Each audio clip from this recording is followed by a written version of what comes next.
हमने अब तक देखा था कि यान्शी के भाई को, जिसका नाम शियू है, उसको पता चल जाता है कि यान्शी को एकेडमी से बाहर निकाल दिया गया है। फिर हमें 3 एल्डर को दिखाया जाता है जो यंगक्लैन से रहते हैं और उसमें से एक एल्डर यान्शी का फादर होता है। फिर यान्शी का फादर शियांग से पूछता है कि क्या तुझे सच में तिंगजिंग एकेडमी से निकाल दिया गया है? तो यान्शी बोलता है कि मैं आपका अच्छा बेटा बन के नहीं दिखा पाया। तो फिर यान्शी का फादर बड़े एल्डर से कहता है कि यान्शी ने बहुत बड़ी गलती की है, पर उसकी सजा उसे मत दो क्योंकि वो बहुत छोटा है। उसके जगह पे मुझे सजा दे दो, मैं उसकी सजा लेने के लिए तैयार हूँ।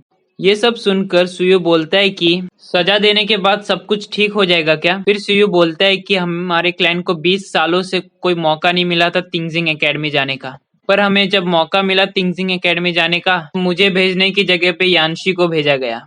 क्या फायदा हुआ? उसको तो लात मार के भगा दिया गया। उसके पास कितना अच्छा मौका था, पर इसके लायक वो नहीं था। यह कहकर वो रोते रोते वहां से चला गया। फिर जियू का फादर यान्शी को बोलता है कि हमने तेरे लिए क्या क्या नहीं किया, और हमने सोचा था कि तू हमारा नाम रोशन करेगा और हमारी क्लैन को संभालेगा, पर तुझे तो तिंगजिंग एकेडमी से ही निकाल दिया गया है। इससे हमारे क्लैन की पूरी बदनामी होगी। तभी बिग एल्डर उससे रोकता है, जिसे हम कहेंगे बूढ़ा।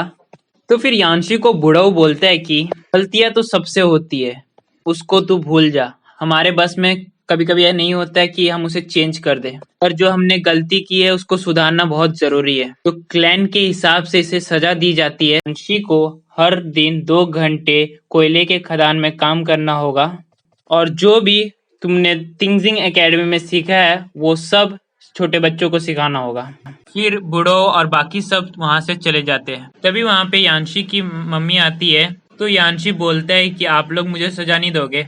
तो यान्शी के फादर बोलते हैं कि अब तू बड़ा हो गया, अब तू छोटा नहीं रहा जो बात बात पे तुझे सजा देते रहे हम। एक बात याद रखना यान्शी, अब तू भी कुछ भी करेगा तो 10 बार सोचना करने से पहले। फिर हमें यान्शी को दिखाया जाता है जो सभी बच्चों को बता रहा होता है कि मार्शल पावर 3 टाइप के होते हैं, फायर, ड्रैगन और स्टार। एक लड़की पूछती कि आपकी मार्शल पावर क्या है? यान्शी बताता है कि मेरी मार्शल पावर स्टार है, जिससे मैं दूसरों के जख्म को हील कर सकता हूँ। तो एक बच्चा पूछता है कि मेरे पापा पैर में एक जख्म है जिसको आप ठीक कर सकते हो क्या? यान्शी कहता है कि हाँ, मैं उसे ठीक कर सकता हूँ। ये सुनकर वो बच्चा अपने पापा को बुलाने जाता है। फिर कुछ देर बाद वो बच्चा अपने फादर को लेके आता है कि फादर कहते हैं कि तुम मेरे घाव को ठीक नहीं कर सकते। बहुत बड़े बड़े लेवल के लोगों को दिखाया, पर उनमें से किसी ने भी नहीं ठीक कर पाए। यान्शी कहता है कि कोशिश तो करने दो।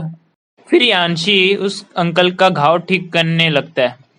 तो यान्शी उसका घाव पूरी तरह से ठीक कर देता है। वह इंसान अच्छी तरह से चलने लगता है। ये देख के सभी बच्चे कहने लगते हैं कि हमारे भी पेरेंट्स के घाव को ठीक कर सकते हो क्या? इस बात पे यान्शी मान जाता है। सभी लोग यान्शी से अपना घाव ठीक कराने लगते हैं। सभी के घाव को ठीक करने की वजह से यान्शी की सोल पावर बहुत यूज हो जाती है। इस वजह से वो बेहोश हो जाता है। फिर सीन शिफ्ट होता है और हमें दिखाया जाता है उस बूढ़ों को, जो सबसे कह रहा होता है कि यान्शी की ये पावर किसी को नहीं पता चलनी चाहिए। आज से कोई भी यान्शी से हील नहीं कराएगा जब तक कोई बड़ी जख्म ना हो। यान्शी कहता है कि मैं ठीक हूँ। बूढ़ो कहता है नहीं, ये यहीं पे खत्म होता है बात। फिर हमें दिखाया जाता है कि यान्शी कुनयुन फेस्टिवल का तैयारी कर रहा होता है। तो उसकी मम्मी कहती है कि आज कुनयुन फेस्टिवल है तो तू आराम कर, ये सब तेरे फादर कर लेंगे। अभी वहां पे यान्शी के फादर आ जाते हैं और बोलते हैं कि चलो मेरे साथ, ज़ोफ पीपल यहाँ पे आए हैं। यान्शी वहां पे चले जाता है।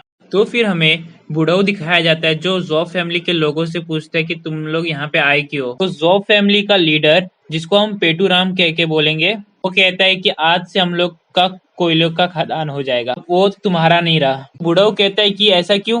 पेटूराम बोलता है कि यू फैमिली का ये ऑर्डर है और अगर तुम इसके खिलाफ जाओगे तो तुम्हें पता है इसका अंजाम क्या होगा। तो जियू का फादर कहता है कि हमें अपने हक के लिए लड़ना होगा इनसे। तो पेटूराम ये सुनकर हंसने लगता है और बोलता है कि तुम लोग के पास उतनी ताकत है कि हमसे लड़ सके? एक लैंड में कोई ऐसा है जिसके जो 6 लेवल तक पहुंचा हो?